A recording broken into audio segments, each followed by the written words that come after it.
ఓం గంగణపతే నమ. ఐం సరస్వత్యై నమ. శ్రీమాత్రే నమ. క్లీం కృష్ణాయ గోవిందాయ గోపీజన వల్లభాయ శ్రీకృష్ణ పరబ్రహ్మణే నమో నమ. ఓం నమ శివాయ శివాయ గురువే నమ. క్రీం మహాకాళికాయ నమో నమ. ద్రాం దత్తాత్రేయాయ నమ. జయ గురు దత్తాత్రేయాయ నమో నమ. ఋషిభ్యో మునిభ్యో ఋషిభ్యో మాతృభ్యో పితృభ్యో నమో నమ. జయ గురు దత్తాత్రేయాయ నమో నమ. యూట్యూబ్ ప్రేక్షకులందరికీ కూడా నమస్కారం అండి. నేను పాలపర్తి గురునాథ్ శర్మ, జ్యోతిష్యం వాస్తు సిద్ధాంతిని. మీకంతా కూడా జ్యోతిష్య సంబంధమైన విషయాలన్నీ కూడా మాస్ ఫలితాలు విశ్లేషాత్మకంగా అంతా కూడా విశ్లేషణ చేయడం జరుగుతుంది.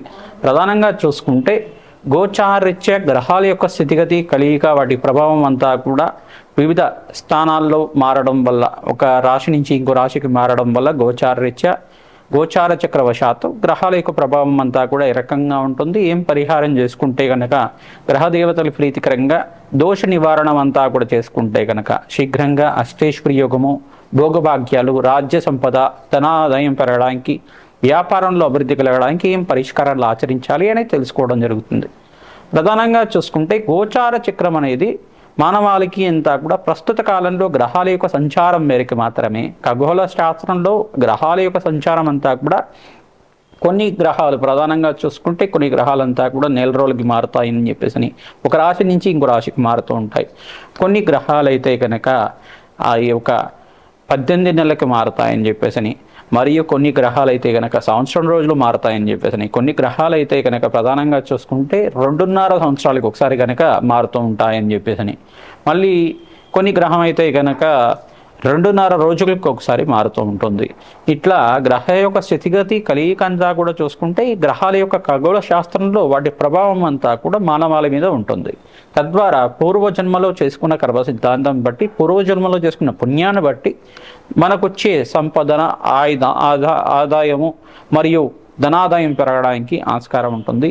ఆకస్మిక ధనయోగం సిద్ధించాలి అంటే కనుక అక్టోబర్ నెలలో, విశేషంగా అక్టోబర్ నెలలో ధనత్రయోదశి మరియు దీపావళి రోజున, ఈ యొక్క ఆశ్వయుజ మాసంలో వచ్చే అమావాస్య రోజున ఈ యొక్క మహాలక్ష్మీదేవి ఆరాధన, ఈ యొక్క ధన్వంతరి జయంతి అంతా కూడా వస్తుంది. మళ్ళీ ఇక్కడ ప్రధానంగా చూసుకుంటే చతుర్థి రోజున, మాస శివరాత్రి రోజున ధన్వంతరి జయంతి, మరియు ఇక్కడ త్రయోదశి ధన్వంతరి జయంతి రెండు కలిపి వస్తున్నాయి.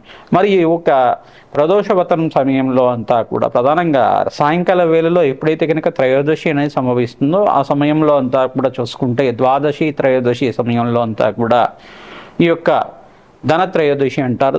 ఆ సమయంలో అంతా కూడా లక్ష్మీ కుబేర వ్రతం అనేది ఆచరిస్తూ ఉంటారు. లక్ష్మీ కుబేర వ్రతాన్ని ఆచరించడం వల్ల అఖండమైన ధనాదాయం పెరగడానికి ఆస్కారం ఉంటుంది. అదృష్ట యోగం కలిసి వస్తుంది. ఆకస్మికంగా ధనయోగం సిద్ధించడానికి ఆస్కారం ఉంటుంది. అసలు కుబేరుడి యొక్క చరిత్రని వినడం మాత్రం చేతనే ధనాదాయం పెరగడానికి ఆస్కారం ఉంటుంది. ప్రధానంగా చూసుకుంటే యక్షదేశుడు ఆయన కుబేరుడంతా కూడా యక్ష లోకానికంతా కూడా అధిపతిగా ఉంటారు. పరమేశ్వరుడికంతా కూడా ప్రియమైన మిత్రుడిగా ఈ యొక్క తపస్సు చేసుకున్న మాత్రం చేతనే ఈ యొక్క కుబేరుడంతా కూడా ఈ అల్కాపురానికంతా కూడా రాజ్యాన్ని పొందే విధంగా అనేది ఉంటుందన్నమాట. ప్రధానంగా చూసుకుంటే ఈ యొక్క ఆ బ్రహ్మవంశానికి చెందిన కుబేరుడంతా కూడా రావణ బ్రహ్మకంతా కూడా సోదరుడిగా చెప్పడం జరుగుతుంది. ఈ యొక్క అంటే అగ్రజుడిగా చెప్పడం జరుగుతుంది. ప్రధానంగా చూసుకుంటే ఈ యొక్క రావణ బ్రహ్మకంతా కూడా అన్నయ్యగా చెప్పడం జరుగుతుంది. ప్రధానంగా బ్రహ్మవంశానికి చెందినవాడు కావున ఈ యొక్క కుబేరుడంతా కూడా పూర్వజన్మ ఇతిహాసంలో అంతా కూడా పరమేశ్వరుడికి ఈ యొక్క ఒక్క రాత్రిపూట పూజ చేసిన మాత్రం చేతని తనంతా కూడా కుబేరత్వాన్ని పొందాడు. ప్రధానంగా చూసుకోవడం అనేది కుబేరుడు అని చెప్పేసి అంటే కనుక అనంతమైన ధన ఆదాయాన్ని ఇచ్చే దేవత, నవనీతులకంతా కూడా అధిష్టాన దేవతగా చెప్పడం జరుగుతుంది. సాక్షాత్ మహాలక్ష్మికంతా కూడా ఈ యొక్క అధిష్టాన దేవతగా, అంటే మహాలక్ష్మినంతా కూడా ఏ సమయంలో ఎవరికి ఎంత డబ్బు అనేది ఇవ్వాల్సి ఉంటుంది, ఏ సమయంలో ఏ మానవుడికి అంతా కూడా ధనం ఏ రకంగా సంపాదిస్తే కనుక ఏ రకంగా ఎంత ధనం అయితే మనకి పంపించాలి, ఎంత ధనం అయితే ఇంత ధనయోగం ఈ యొక్క మానవుడికి ఉంది జాతకరీత్యా, లేదు ఈ యొక్క గోచార రీత్యా కానీ ఈ యొక్క ధనయోగం ఉన్నది, ఈ యొక్క పూర్వజన్మ కర్మ సిద్ధాంతం ప్రకారంగా ఇంత ధనయోగం ఉన్నది. ఆ ధనయోగాన్నంతా కూడా ప్రసాదించేది కుబేరుడు అన్నమాట. సాక్షాత్ కుబేరుడు అంతా కూడా వెంకటేశ్వర స్వామి వారికి అంతా కూడా అప్పు ఇచ్చాడని చెప్పేసి మనకి ఈ యొక్క స్కంద పురాణంలో అంతా కూడా చెప్పడం జరుగుతుంది. వెంకటేశ్వర చరిత్రలో అంతా కూడా చెప్పడం జరుగుతుంది. కుబేరత్వం అనేది ప్రధానంగా వచ్చుకుంటే లక్ష్మీ కుబేరు యోగాన్నంతా కూడా ప్రధానంగా 5 గ్రహాలు యోగకరంగా ఉండాలి. దీనికంతా కూడా లక్ష్మీ కుబేర యోగం సిద్ధించాలి అంటే కనుక శుక్రుడు జాతకంలో యోగకరంగా ఉండాలి. మహాలక్ష్మి అనుగ్రహం అంతా కూడా మెండుగా లభిస్తూ ఉంటుంది. ప్రధానంగా చూసుకుంటే శుక్రుడు, చంద్ర భగవానుడు, బృహస్పతి మరియు ఇక్కడ శనీశ్వరుడు, ఈ యొక్క గ్రహాలంతా కూడా అత్యంత యోగకరంగా ఉంటాయి కనుక రాజయోగం సిద్ధిస్తుంది. ప్రధానంగా ద్వితీయ స్థానము, పంచమ స్థానము, అష్టమ స్థానము, ప్రధానంగా చూసుకుంటే దశమో, నవమము, ఏకాదశ స్థానాలంతా కూడా అదృష్ట యోగాన్ని, అష్టైశ్వర్య యోగాన్ని, రాజయోగాన్ని, భోగభాగ్యమైన జీవితాన్ని ఇచ్చే స్థానాలుగా చెప్పడం జరుగుతుంది.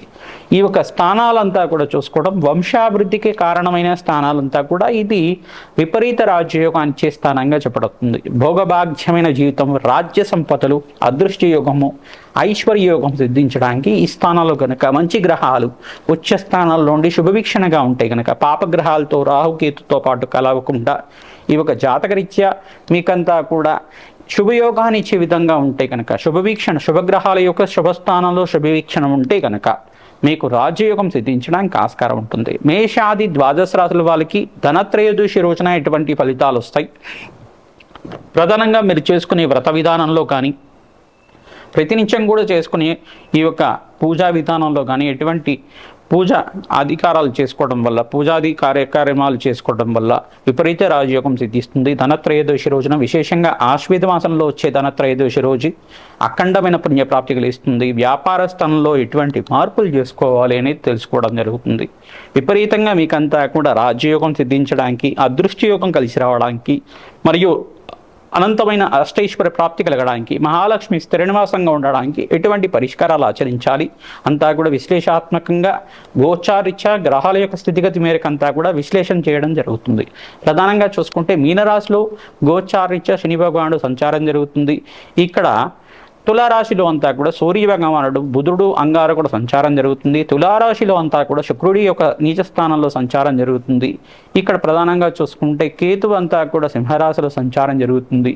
మరియు ఇక్కడ ప్రధానంగా చూసుకుంటే ఈ యొక్క గ్రహస్థితి ఈ రకంగా ఉంది. రాహు అంతా కూడా కుంభరాశిలో సంచారం చేయడం, ఈ యొక్క గ్రహస్థితి ఈ రకంగా ఉంది. కావున ప్రధానంగా బృహస్పతి అంతా కూడా ఉచ్చస్థానంలో సంచారం చేయడం, అతిచారంలో మార్పు జరగడం, కర్కాటక రాశిలో ప్రవేశం చేసిన బృహస్పతి అంతా కూడా 18, 19 తారీఖులో ప్రధానంగా ఈ యొక్క లక్ష్మీ కుబేర యోగంలోనే మారుతున్నారు. ప్రధానంగా అఖండమైన రాజ్య సంపాద ఇచ్చే విధంగా రాజయోగంగా ఉచ్చస్థానంలో మారుతున్నారు. కావున ప్రధానంగా విపరీత రాజయోగం సిద్ధించడానికి బృహస్పతి యోగం, ప్రధానంగా గురుయోగం, గురుతత్వాన్ని అంతా కూడా ఆపాదించబడుతుంది. ప్రధానంగా గురుబలం సిద్ధిస్తే కనుక గురుబలం సిద్ధించాలి, మంత్రయోగం సిద్ధించాలి, పూర్వజన్మలో పుణ్యాన్ని సిద్ధించాలి. ప్రధానంగా మీరు చేసుకున్న పుణ్యాన్ని బట్టే మీ జీవన విధానం ఉంటుంది. ప్రధానంగా ఎవరైతే కనుక అమ్మవారి ఆరాధన, మహాలక్ష్మీదేవి ఆరాధన తావారు పూలతోటి విశేషంగా చేస్తుంటారు. ప్రధానంగా అర్చనిచ్చిన విధానంగా అంతా కూడా చేసుకోవడం వల్ల, శ్రీ సూక్త విధానంగా వేదోక్త మంత్రాలతోటి అర్చించడం వల్ల అఖండమైన రాజయోగం సిద్ధించడానికి, రాజశ్యామల యజ్ఞాధికృతులు ఆచరించుకోవడం వల్ల అనంతమైన ధన సంపద లభించడానికి ఆస్కారం ఉంటుంది. విపరీత రాజయోగం సిద్ధించడానికి అంతా కూడా కుబేర చరిత్రని తారణం చేసుకోవాలి. కుబేర చరిత్ర అంతా కూడా కుబేరుడి యొక్క పూర్వజన్మ కర్మ సిద్ధాంతం ఏ రకంగా ఉంది. ఈ ఒక పట్టణంలో అంతా కూడా ఒక బ్రాహ్మణ వంశంలో జనించాడు. జనించిన తర్వాత ఈ యొక్క బ్రాహ్మణ వంశంలో జనించిన తర్వాత నిత్య కర్మానుష్ఠాలు చేసుకునేవాడు. ఉపజీవితమైన తర్వాత, యజ్ఞోపవీతమైన తర్వాత వేదపట్నం అంతా కూడా నేర్చుకున్నాడు. ఒక బ్రాహ్మణ వంశంలో చెందిన తర్వాత అనుకోకుండా తన యొక్క జీవితంలో అంతా కూడా ఆయనకి కర్మ సిద్ధాంతాన్ని అనుసరించి ఒక దుష్కర్మలు ఆచరించే విధంగా ఈ యొక్క కులభ్రష్టుడిలాగా ఈ యొక్క నిత్య కర్మానుష్ఠానాలంతా కూడా యజ్ఞాధికృతులంతా కూడా అగ్నిహోత్రాన్ని అంతా కూడా వదిలేసి అంతా కూడా దొంగతనం చేయడం, ఈ యొక్క విపరీతంగా అంతా కూడా ప్రవర్తించడం, అందరినీ దూషించడం, ఇట్లాంటి దుష్కర్మలంతా కూడా ఆచరించడం వల్ల తన తండ్రి అంతా కూడా కొట్టేసి ఆ యొక్క గుణనిధి అనే బాలకుడినంతా కూడా పూర్వజన్మలో కుబేరుడు పేరంతా కూడా గుణనిధిగా చెప్తూ ఉంటారు. ఈ యొక్క గుణనిధి అనే బాలునంతా కూడా ఈ యొక్క గ్రామ బహిష్కరణ చేయడం జరుగుతుంది. అనుకోకుండా ఒక పాడుబడ్డ దేవాలయానికి వెళ్తాడు. పాడుబడ్డ దేవాలయానికి వెళ్ళిపోగానే ఆ దేవాలయం చెందిన తర్వాత ఆ రోజున ఈ యొక్క కార్తీక మాసం అంతా కూడా ఉత్సవాలు చేస్తూ ఉంటారు. కార్తీక మాసం ఉత్సవాలు చేసిన తర్వాత పరమేశ్వరుడికి అంతా కూడా నివేదన చేద్దామని చెప్పేసి ఆ గుడి తలుపులు తెరవగానే గుడిలో అంతా కూడా ఈ యొక్క ఈ యొక్క బాలకుడంతా కూడా పడుకుని ఉంటాడు. అనుకోకుండా ఈ యొక్క ఒత్తి అక్కడ వెలుగుతూ ఉంటుంది. ఒత్తినంతా కూడా రెప్పపాటుగా రెపరెపలాడుతుంటే గాలికంతా కూడా ఒత్తినంతా కూడా నూనె పోసి దాని యొక్క పంచనంతా కూడా తీసేసి ఒత్తినంతా కూడా వెలిగిస్తూ ఉంటాడు. ఈ యొక్క పంచనంతా కూడా తీసి ఒత్తిని వెలిగించడం వల్ల ఈ యొక్క ఏమైనా పదార్థాలు పెట్టి ఉంటే అక్కడంతా కూడా భోజనం చేద్దామని చెప్పేసి అనుకుంటాడు. అనుకోకుండా ఆ రోజున రాత్రి వేళల్లో అంతా కూడా ఉపవాసం ఉంటాడు. ఉపవాసం ఉండి పరమేశ్వరుడికి సమీపంలోనే ఉంటాడు. ఉన్నప్పటికి కూడా ఈ యొక్క భక్తి అనేది లేకుండా ఈ యొక్క ఉపవాసం ఉన్నాం కదా, ఆకలి వేస్తుంది, ఏమైనా తిందామని చెప్పేసి అనుకుంటూ ఉంటాడు. అనుకుంటూ ఉండగానే ఆ బాలకుడి రూపంలో ఉండే ఈ యొక్క బాలకుడు అంతా కూడా ఈ యొక్క పరమేశ్వరుడికి ప్రీతికరంగా ఉన్న ప్రసాదం అంతా కూడా భుజిద్దాం అనుకుంటారు. అనుకోకుండా భక్తులంతా కూడా గుడి తలుపులు తెరవగానే ఈ యొక్క అనుకోకుండా అక్కడి నుంచి పారిపోదామని చెప్పేసి అనుకుంటూ ఉంటారు. అనుకోకుండా అక్కడ ఉండే ఒక వస్తువు అంతా కూడా తగిలేసి అనుకోకుండా రాయికి తగిలి అక్కడంతా కూడా ప్రాణాన్ని వదులుస్తాడు. తద్వారా అక్కడ దేవాలయ ప్రాంగణంలో ప్రాణాన్ని వదిల్చాడు. కావున ఈ యొక్క పరమేశ్వరుడంతా కూడా సంతోషించి భక్తికంతా కూడా మెంచి అనుకోకుండా నువ్వు చేసిన ఈ యొక్క చిన్న కార్యం అంతా కూడా తన ఈ యొక్క కండువులో నుంచి ఒక చిన్న ముక్కనంతా కూడా తీసి దారిపోగునంతా తీసి దాన్నంతా కూడా ఒత్తిగా చేసి దేవాలయ ప్రాంగణంలో ఒత్తిగా వెలిగించావు. కావున నువ్వంతా కూడా అఖండమైన ధన సంపదకంతా కూడా అధిష్టాన దేవతగా ఉంటావు. నవనిధులకంతా కూడా అధిష్టాన దేవతగా ఉంటావు. నాకు ప్రీతికరమైన మిత్రుడిగా ఉంటావు. కావున నువ్వంతా కూడా హిమాలయాలకంతా కూడా సమీపంలో అంటే ఎక్కడైతే పరమేశ్వరుడు కైలాస ప్రాంతాల్లో నివాసంగా ఉంటారు, కైలాసం నుంచి మనకింత కూడా సమీపంలో ఉండేది అల్కాపురి నగరం అని చెప్పేసి అంటారు అన్నమాట. ఈ యొక్క పరమేశ్వరుడికి అంతా కూడా ప్రీతికరంగా ఉంటారు. కావున ఈ యొక్క నవనిధులకు అధిపతి అనేది ఈ యొక్క కుబేరుడి యొక్క చరిత్ర అంతా కూడా వినడం వల్ల అదృష్ట యోగం సిద్ధిస్తుంది, అష్టైశ్వర ప్రాప్తి కలుగుతుంది, ధనాదాయం పెరగడానికి ఆస్కారం ఉంటుంది, విపరీత ధనయోగం సిద్ధించడానికి ఆస్కారం ఉంటుంది. ప్రధానంగా కుబేర చరిత్ర అంతా కూడా ప్రతినిత్యం కూడా పారాయణం చేసుకోవాలి. అదృష్ట యోగం సిద్ధిస్తుంది. తద్వారా మీకంతా కూడా రాజ్య సంపదలు సిద్ధించడానికి ఈ యొక్క యక్షాధీశుడైన కుబేరుడంతా కూడా అఖండమైన ధనాదాయం ఇచ్చే దేవతగా ప్రధానంగా మహాలక్ష్మి అనుగ్రహం కావాలి అంటే కుబేరుడి యొక్క అనుగ్రహం కావాలి. కుబేరుడి యొక్క పూజ కూడా చేయాలి. లక్ష్మీనారాయణ పూజ ఆచరించాలి. దీపావళి రోజున షట్కాలంలో అంతా కూడా మహాలక్ష్మీదేవి ఆరాధన, విష్ణుమూర్తి ఆరాధన, పరమేశ్వరుడి ఆరాధన విపరీతంగా చేస్తూ ఉండాలి. ప్రధానంగా షట్కాలంలో ఎవరైతే కనుక ఈ ఒక్క అమ్మవారి ఆరాధన చేస్తూ ఉంటారు, షట్కాలాలు అని చెప్పేసి అంటే ప్రాతకాలంలో లేచిన తర్వాత ఈ యొక్క 3:30 నుంచి 5:30 లోపల, లేదు 5 గంటల నుంచి 6:30 లోపల ఇది ఒక ప్రాతకాలంలో అంతా కూడా పూజ ఆచరించుకోవడం. మళ్ళీ 9 గంటల నుంచి 10 గంటల లోపల కానీ 11 గంటల లోపల కానీ మళ్ళీ 12 గంటల నుంచి మధ్యాహ్నం కాలంలో అంతా కూడా అపరాహ్న కాలం మించకుండా పూజ ఆచరించడం. మళ్ళీ సాయంకాలం 5 గంటల నుంచి 6:30 లోపల పూజ. మళ్ళీ రాత్రి పూట నిశిరాత్రి పూజ అంటారు దీన్నంతా కూడా. రాత్రి వేళలో 8:30 నుంచి 12:30 లోపు పూజ ఆచరించడం. ఇటువంటి షట్కాల పూజ అనేది ఉంటుందన్నమాట. నిశిరాత్రి పూజ అంటారు దీన్నంతా కూడా. షట్కాల పూజలంతా కూడా మహాలక్ష్మీదేవికి ఆచరించడం వల్ల అనంతమైన ధనాదాయం పెరగడానికి ఆస్కారం ఉంటుంది. మహాలక్ష్మీదేవికి ప్రీతికరంగా రోజా పూలతోటి, మల్లె పూలతోటి మరియు ఈ యొక్క తామర పూలతోటి, కలువల పూలతోటి అంతా కూడా మహాలక్ష్మీదేవి పూజ చేయడం వల్ల విపరీతంగా ధనాదాయం పెరగడానికి ఆస్కారం ఉంటుంది. అదృష్ట యోగం సిద్ధిస్తుంది. ఆకస్మికంగా ధనయోగం సిద్ధిస్తుంది. గోచారిత్య మీకంతా కూడా ఈ యొక్క గ్రహస్థితులంతా కూడా మెరుగ్గా ఉండడానికి మీ జన్మజాతకమే ప్రధానమైన జాతకంగా ఉంటుంది. మీ జన్మజాతకంలో ఉండే గ్రహదేవతలకి ప్రీతికరంగా మీ జాతకంలో ఉండే దోషాలకి పరిష్కారం అంతా కూడా ఆచరించడం వల్ల ధనాదాయం పెరగడానికి, అదృష్టయోగం కలిసి రావడానికి, వ్యాపారంలో మార్పులు కలగడానికి, ఉద్యోగుల్లో ప్రమోషన్ సిద్ధించడానికి, వివాహాది శుభకార్యాలు కలగడానికి, సంతాన యోగం సంతాన సాఫల్యం కలగడానికి ఆస్కారం ఉంటుంది. అదృష్టయోగం జీవించడానికి ఆస్కారం ఉంటుంది. విపరీత ధనాదాయం కావాలి, రాజ్య సంపదలు కావాలి, అనంతమైన అదృష్టయోగం సిద్ధించాలి అని చెప్పేసి అనుకుంటే కనుక మహాలక్ష్మీదేవికి ప్రీతికరంగా ఈ యొక్క లక్ష్మీ కుబేర శాంతి హోమాది కార్యక్రమాలు, రాజ్యశ్యామల యజ్ఞాధికృతులంతా కూడా ఆచరించడం వల్ల అదృష్టయోగం సిద్ధిస్తుంది.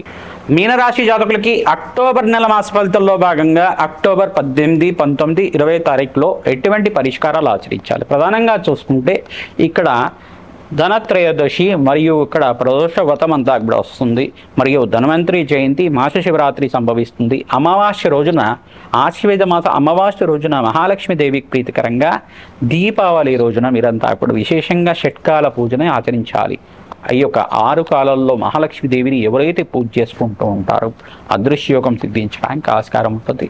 ఈ యొక్క మహాలక్ష్మీదేవి ప్రీతికరంగా మీరంతా కూడా యజ్ఞాతికృతులు ఆచరించాలి. ప్రధానంగా మీనరాశి జాతకులంతా కూడా నీచ స్థానంలో అంతా కూడా ఈ యొక్క శుక్రుడు సంచారం జరుగుతుంది. సప్తమ స్థానంలో అంతా కూడా, మరియు ఇక్కడ చూసుకుంటే అష్టమ స్థానంలో అంతా కూడా సూర్య భగవానుడు నీచ స్థానంలో సంచారం జరుగుతుంది. అష్టమ స్థానంలో బుధ భగవానుడు బుధ ఆదిత్య యోగంలో ఉన్నాడు. ప్రధానంగా చూసుకుంటే అష్టమ స్థానంలో అంగారకుడు అంతా కూడా స్థానంలో ఉన్నాడు.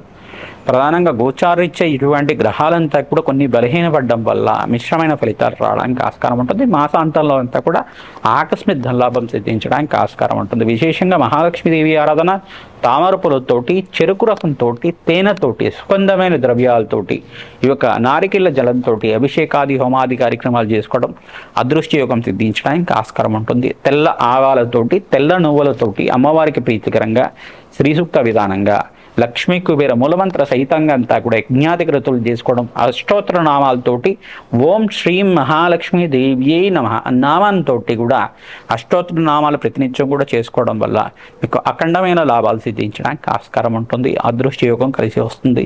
ప్రతినిత్యం కూడా మహాలక్ష్మీదేవి అనుగ్రహం కోసం మీరంతా కూడా ప్రదోష కాలంలో విశేషంగా మీరంతా కూడా ఆవు పాలతో చేసిన బెల్లం పరవాన్నాన్ని అమ్మవారికి నివేదన చేస్తూ ఉండాలి. అదృష్టయోగం కలిసి వస్తుంది. ఈ యొక్క మల్లెపూలతో కానీ తులసి దళాలతో కానీ విశేషంగా అమ్మవారికి అర్చించడం వల్ల అదృష్టయోగం కలిసి వస్తుంది. అఖండమైన లాభాలు సిద్ధించడానికి ఆస్కారం ఉంటుంది. ప్రతినిత్యం కూడా మహాలక్ష్మీదేవికి ప్రీతికరంగా ఓం మహాలక్ష్మీదేవ్యై అనంత ధనం ధనం దేహి దేహి స్వాహ నామాన్ని ప్రతినిత్యం కూడా జపాన్ని ఆచరించండి. ఓం యక్షాయ కుబేరాయ ధనధాన్యాధిపతి అనంత ధనం ఐశ్వర్యం కురుకురు స్వాహ అనే నామాన్ని కూడా జపాన్ని ఆచరించుకోవచ్చు. కుబేరాయ వైశ్రవణాయ ధనధాన్యాధిపతి అనంత ధనం ధనం దేహి దేహి స్వాహ అనే నామాన్ని కూడా జపాన్ని ఆచరించుకోవడం వల్ల అదృష్టయోగం కలిసి వస్తుంది. యక్షాయ కుబేరాయ అనంత ఐశ్వర్య ప్రదాయకరాయ నమో నమః. ప్రతినిత్యం కూడా యక్షరాజైన కుబేరుడంతా కూడా ధన ఐశ్వర్యం అంతా కూడా ప్రదాయంగా ఉంటాడు. భగవంతుడంతా కూడా ప్రసన్నంగా మీకు అంతా కూడా అనంత ఐశ్వర్య ప్రదాయంగా ఉంటాడు. కావున ఈ యొక్క గ్రహాల యొక్క స్థితిగతి స్వల్పంగా మీకు మిశ్రమైన ఫలితాలు ఇస్తున్నాయి. కావున ఇక్కడ శుక్రుడికి, సూర్య భగవానుడికి, అంగారకుడికి మరియు శనీశ్వరుడికి అంతా కూడా జప హోమాది కార్యక్రమాలు ఆచరించుకోవడం వల్ల అదృష్టయోగం సిద్ధిస్తుంది. కార్యసిద్ధి కలగడానికి ఆస్కారం ఉంటుంది. ధనాదాయం పెరగడానికి ఆస్కారం ఉంటుంది. రాశ్యాధిపతి ఉచ్చస్థానంలో సంచారం జరుగుతుంది. కావున గృహయోగం సిద్ధిస్తుంది. వివాహాది శుభకార్యాలు జరగడానికి ఆస్కారం ఉంటుంది. గురుబలం పెరుగుతుంది. ప్రధానంగా మంచి విందు వినోదాల్లో శుభకార్యాలు పాల్గొంటూ ఉంటారు. గృహయోగం సిద్ధిస్తుంది. అదృష్టయోగం కలిసి వస్తుంది. మంచి సంబంధాలంతా కూడా మిమ్మల్ని వెతుకుంటూ రావడానికి ఆస్కారం ఉంటుంది. ప్రతినిత్యం కూడా శివపార్వతుల కళ్యాణం కానీ, సుబ్రహ్మణ్య స్వామి కళ్యాణం కానీ చేసుకోవడం వల్ల శీఘ్ర కళ్యాణ యోగం సిద్ధిస్తుంది. జాతకరీత్యా ఎటువంటి వివాహ ప్రతిబంధకాలు ఉన్నా కానీ మీ జన్మ జాతకమే ప్రధానమైన జాతకంగా ఉంటుంది. ప్రతినిత్యం కూడా మీ జాతకాన్ని అంతా కూడా జ్యోతిష పండితులతోటి విశ్లేషణ చేసుకొని పరిష్కారం చేసుకోవడం వల్ల అదృష్టయోగం సిద్ధిస్తుంది. మా యొక్క ఫోన్ నెంబర్కి మీరంతా కూడా కాంటాక్ట్ చేసి అపాయింట్మెంట్ తీసుకొని మీరంతా కూడా జన్మజాతకాన్ని విశ్లేషణ చేసుకుంటే కనుక అఖండ లాభాలు సిద్ధిస్తాయి. అదృష్టయోగం కలిసి వస్తుంది. శీఘ్ర కళ్యాణ యోగం సిద్ధిస్తుంది. అష్టేశ్వర ప్రాప్తి కలుగుతుంది. దత్తాత్రేయ అనుగ్రహం వల్ల మీకు అంతా కూడా మంచి జరుగుతుంది. అదృష్టయోగం సిద్ధిస్తుంది. అష్టేశ్వర ప్రాప్తి కలుగుతుంది. శ్రీమాత్రే నమః.